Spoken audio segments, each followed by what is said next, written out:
Judgment, Presidential Election Petition number 1 of 2017, Raila Amolo Odinga and another versus IBC and 2 others. You are all welcome.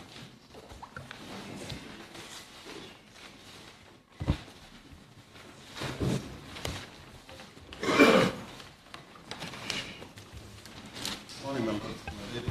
Just for the record, the appearances for the petitioners. Myself, my name is James Orengo. My learned friend, Firoz Norji, Senior Counsel. Senior Counsel Amos Wako, Attorney General Emeritus. Senior Counsel Okongo Mugeni. And my learned friends, Mr. Otiende Amolo, Mr. Paul Mwangi, Mr. Professor Mtaha Kangu, Professor Ben Sihanya, Mr. TJ Kajuan, Mr. Peter Kaluma, Honorable Millie Odhiambo, Ms. Julie Soweto, Norman Magaya, Dan Manzo, Anthony Olwach, Willis Otieno, Jackson Awele, Madeline Murumba, Celestine Opio, Mr. Maumo, Judy Olo, Arnold Oginga, and Kevin Wakwaya. Those are the appearances for the petitioners. Thank you, Mr. Orengo. Mr. Mwite. The first and second respondents are represented by the same team of lawyers whose names you have on record already. I think in the interest of saving time. No, read them out. Read them out. Where's the list? My Lord, the first and second respondents are represented by myself with Kamau Karoli, Senior Counsel Luce Kaboni, Professor PLO Lumumba, Cyprian Wekesa, Mr. Sisule, Diego, Paul Ilan, Eric Gumbo, Mr. Mukele, and Mr. Murugu. Isa has gone for prayers. Isa Mansour. Thank you. Yes, my Lord Chief Justice and Judge of the Supreme Court, for the third respondent, my name is Ahmed Nasir. I'm appearing with my learned friends Ken Ogeto, Evans Monari, Katwa Keegan. Fred Ngatia will join us later, my Lord. Thank you, Mr. Nasir.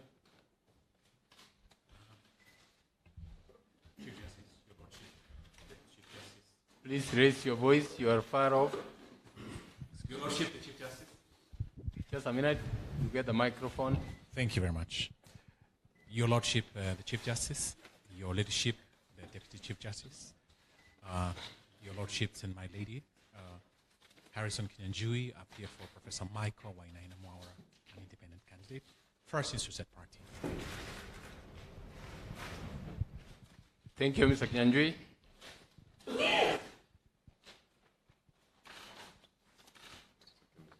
May it please the court. My name is Elias Mutuma. I appear alongside Mr. Ignatius Mohatia for the second interested party, Dr. Ikuru Court. Thank you. Thank you. A very good morning, my Lord Chief Justice and judges of the Supreme Court. It is Eid and it is a happy day. I am honored to introduce Mr. Kaumba Samuel, who holds brief for the first amicus curiae, the Honorable the Attorney General. My name is Stephen Mwenesi. For the second amicus, the Law Society of Kenya, Stephen Mwenesi, I appear with Mr. Omwanza Ombati in that regard. Thank you. Thank you very much, Counsel.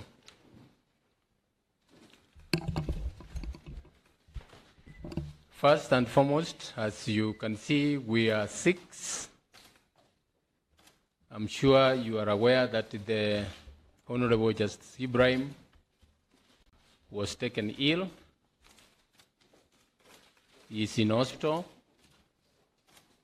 I have spoken to him this morning. He's doing very well. And by the grace of God, he should be discharged in a few days. And in 2013, the court read the decision of the court without a full judgment. That was not received very well. And the expectations were that this morning we should read a full judgment. You know, we have had long hearings. Some of them have gone to late at night. We concluded the hearing on Tuesday, well after 9 o'clock. I want to state that given the tons of material placed before us, it was not humanly possible to go through that record and write a reasoned and well-considered judgment. That we will do on a later date. So I'm sorry we have to disappoint those who expected a full judgment today, and I believe to a large extent the nation. But you will understand that given the timelines we have, if we don't deliver a judgment today, we will cause a constitutional crisis. So what we have this morning is a determination of the court. Now, before I read that determination, I want to say this. The greatness of a nation lies in its fidelity to its constitution and a strict adherence to the rule of law. And above all, the fear of God. Having said that, I would now like to read the determination of the court. The hearing of this petition was concluded on Tuesday, 29th August 2017, well after 9 p.m. The judges thereafter retreated to deliberate on the various issues for determination as crafted by the court.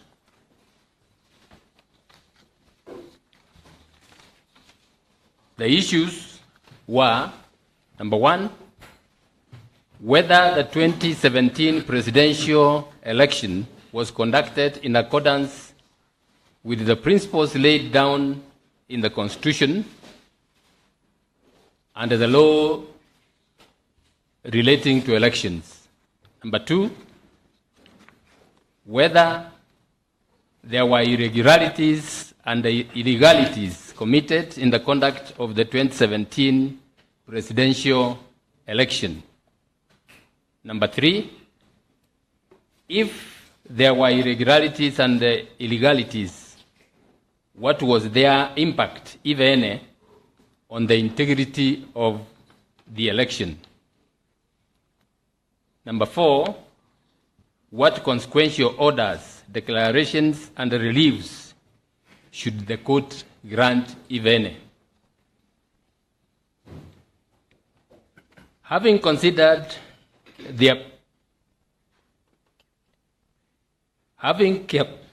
carefully considered the above issues, the following is the majority decision of the court with 2 judges, the Honorable Justice Ojuang and the Honorable Justice Ndungu dissenting. As to whether the 2017 presidential election was conducted in accordance with the principles laid down in the Constitution and the law relating to elections, upon considering inter alia Articles 10, 38, 81, and 86 of the Constitution, as well as Sections 39(1)(c), 44, and 44A and 83 of the Elections Act, the decision of the court is that the first respondent failed, neglected, or refused to conduct the presidential election in a manner consistent with the dictates of the Constitution and inter alia the Elections Act, Chapter 7 of the laws of Kenya. Number 2, as to whether there were irregularities and illegalities committed in the conduct of the 2017 presidential elections, the court was satisfied that the first respondent committed irregularities and illegalities inter alia in the transmission of results, particulars, and the substance of which will be given in the detailed and reasoned judgment of the court. The court, however, found no evidence of misconduct on the part of the third respondent. Number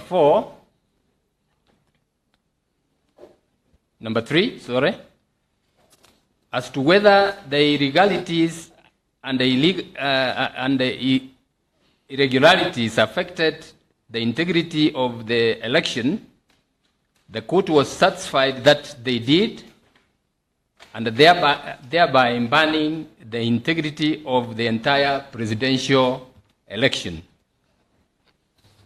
Before I proceed, I would now like to allow my 2 colleagues who are dissenting to read their views before we read the final orders of the court, and in this regard I will request the Honorable Justice Njoki to read.